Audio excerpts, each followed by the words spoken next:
Assalamualaikum warahmatullahi wabarakatuh. Selamat siang dan salam sejahtera untuk kita semua.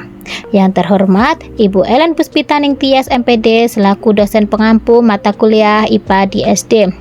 Sebelumnya perkenalkan, nama saya Mundoria, NIM 8583119, Prodi PGSD Pokjar Kota Baru UPBBJ UT Banjarmasin.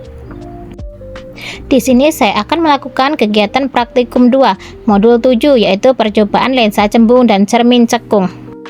Adapun tujuan percobaan ini adalah untuk menentukan jarak titik api F lensa cembung, menentukan kekuatan lensa cembung P, menentukan jarak titik api F cermin cekung. Alat dan bahan yang saya gunakan yaitu meja optik lengkap, lensa cembung, cermin cekung, lilin, penggaris, korek api, layar, dan alat tulis. Apa itu lensa cembung? Lensa cembung adalah lensa yang bagian tengahnya lebih tebal daripada bagian tepinya. Lensa ini bersifat mengumpulkan cahaya, sehingga berkas cahaya sejajar yang melewatinya akan dibiaskan menuju satu titik fokus. Langkah percobaan pada lensa cembung yaitu menyusun lensa pada dudukannya dan letakkan di antara layar dan sumber cahaya.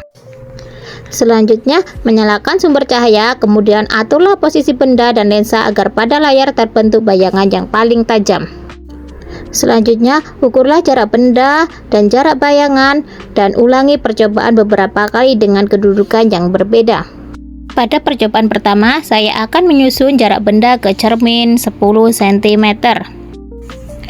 Ketika jarak benda diatur sejauh 10 cm, bayangan tajam terbentuk pada jarak 35 cm dari lensa. Hal ini menunjukkan bahwa bayangan berada cukup jauh dari lensa karena benda berada lebih dekat daripada jarak fokus lensa. Pada percobaan kedua, saya akan mengubah letak benda ke cermin 15 cm dan selanjutnya saya akan mencari bayangan yang paling tajam. Ketika jarak benda diatur sejauh 15 cm, bayangan tajam terbentuk pada jarak 25 cm. Dibandingkan data pertama, terlihat bahwa ketika benda sedikit dijauhkan, jarak bayangan menjadi lebih dekat. Pada percobaan ketiga, saya mengubah jarak benda ke cermin 20 cm dan selanjutnya akan mengukur jarak bayangan ke cermin. Ketika jarak benda menjadi 20 cm, bayangan terbentuk tepat pada jarak 20 cm. Pada kondisi ini, jarak benda dan jarak bayangan sama, yang menunjukkan bahwa posisi benda berada di sekitar 2 kali titik fokus lensa. Pada percobaan keempat, saya akan mengubah jarak benda ke cermin menjadi 25 cm dan bayangan tajam yang terbentuk pada jarak 15 cm. Hal ini menunjukkan bahwa semakin jauh benda dari lensa, bayangan cenderung semakin mendekati lensa. Dari seluruh data tersebut, dapat dihitung jika jarak titik api F lensa cembung melalui persamaan lensa tipis dan diperoleh rata-rata jarak fokus sebesar kurang lebih 9,13 cm. Selanjutnya, dari nilai fokus tersebut dapat dihitung kekuatan lensa sebesar kurang lebih 10,95 dioptri. Dari hasil percobaan dapat disimpulkan bahwa perubahan jarak benda mempengaruhi posisi bayangan sesuai teori lensa cembung. Semakin dekat benda ke lensa, bayangan berada semakin jauh dan sebaliknya. Perhitungan menunjukkan bahwa rata-rata jarak fokus lensa adalah sekitar 9,13 cm dengan kekuatan lensa sekitar 10,95 dioptri. Hal ini membuktikan bahwa pembentukan bayangan pada lensa cembung sesuai dengan hukum lensa tipis. Percobaan kedua adalah cermin cekung. Apa itu cermin cekung? Cermin cekung adalah cermin yang permukaan pemantulnya melengkung ke dalam. Cermin ini bersifat mengumpulkan cahaya sehingga memantulkan berkas cahaya sejajar menuju titik fokus. Langkah percobaan kedua menggunakan cermin cekung. Cermin dipasang pada dudukannya sesuai dengan gambar pada pedoman praktikum. Selanjutnya, nyalakan sumber cahaya, lalu kedudukan benda dan layar diatur untuk mendapatkan bayangan yang paling tajam.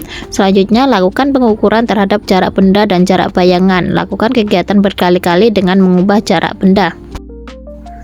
Pada percobaan pertama, ketika saya meletakkan jarak cermin ke benda pada jarak 10 cm, bayangan pada layar menunjukkan bayangan nyata terbalik dan diperbesar. Setelah saya ukur, jarak bayangan terletak pada jarak 40 cm dari cermin. Jarak bayangan yang jauh ini menunjukkan bahwa benda berada lebih dekat dari fokus cermin, sehingga bayangan terbentuk jauh di depan cermin. Percobaan kedua, saya mengubah jarak cermin dengan jarak benda 15 cm dan bayangan yang terbentuk nyata terbalik dan diperbesar, dan jarak bayangan yang diperoleh 35 cm dari cermin. Bayangan semakin mendekat dibanding percobaan pertama, menunjukkan hubungan yang konsisten antara jarak benda dan jarak bayangan. Pada percobaan ketiga, ketika saya mengubah jarak benda menjadi 20 cm, bayangan terbentuk nyata terbalik dan diperbesar. Setelah diukur, jarak bayangan 30 cm ke cermin. Pada kondisi ini, jarak benda semakin besar sehingga bayangan bergerak semakin dekat menuju titik fokus.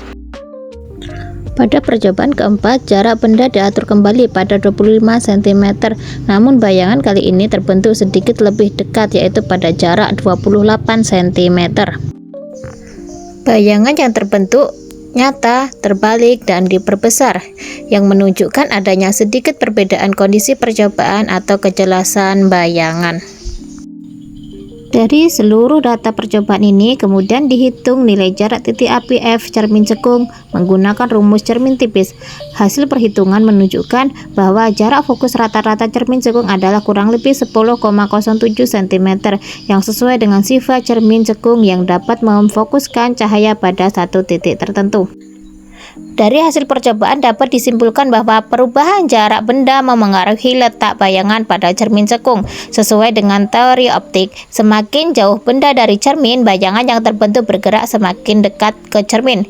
Semua bayangan yang dihasilkan bersifat nyata, terbalik, dan diperbesar. Berdasarkan perhitungan menggunakan rumus cermin tipis, diperoleh jarak fokus rata-rata cermin cekung sebesar kurang lebih 10,07 cm, yang menunjukkan bahwa hasil percobaan sesuai dengan sifat dasar cermin cekung dalam memfokuskan cahaya.